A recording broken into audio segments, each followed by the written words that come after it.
Hi, this is Dan Ansel. Today is Friday, June 10th. Here's what's going on in the world of real estate on a national basis.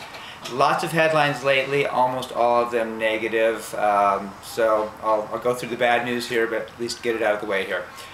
Glut of foreclosures threatens market.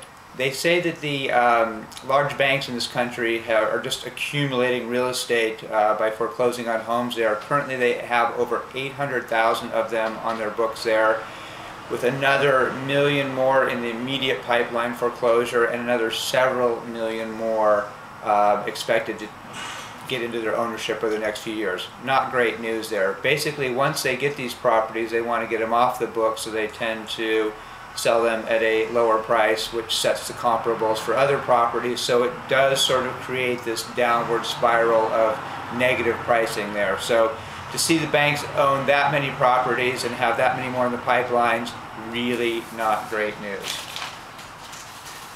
So to continue on with that really not great news, home price index falls to lowest point since 2002.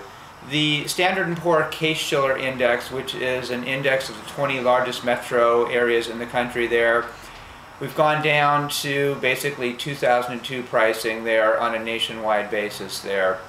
And adjusted for inflation, it's actually down to 1999 levels. So again, not great news, not unexpected. The sort of much feared double dip seems to be happening, where prices declined, sort of leveled off for a while. Well, now they've declined again, largely due to sort of the following factors.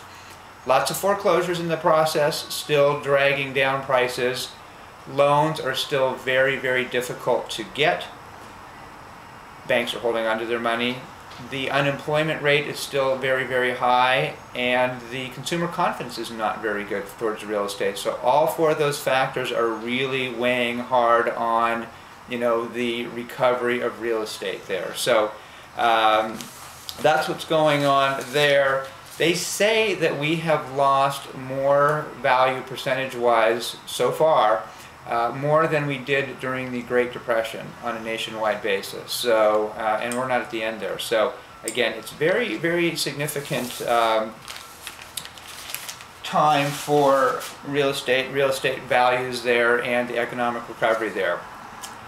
April pending home sales. Pending home sales is a forward-looking indicator. It's not closed sales. It's properties that are actually in escrow, and so what's going to be happening in the next couple months. The pending home sales on a nationwide basis dropped in April after 2 months of actually increasing. So again, expect the next couple months of activity not to be really rosy, because you already know there weren't as many properties in escrow, so there can't be as many closing in all likelihood.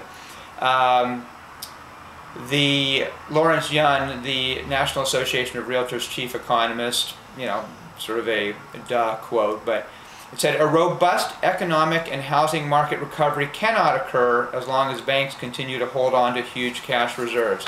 Yes, we need them to loan money to buyers before buyers can actually, start to absorb this inventory. So yes, it's understandable for banks to be conservative, but, within limits there.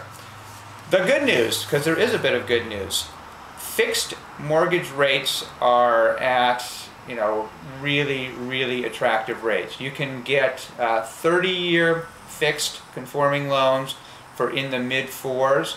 You can get 15-year in the mid-3s. Really, really cheap money for people who qualify. So that is the one saving grace out there, which is going to be necessary to really start to fuel an economic recovery in real estate, which is getting buyers out there to start absorbing the inventory. So cheap money is certainly a good way to start.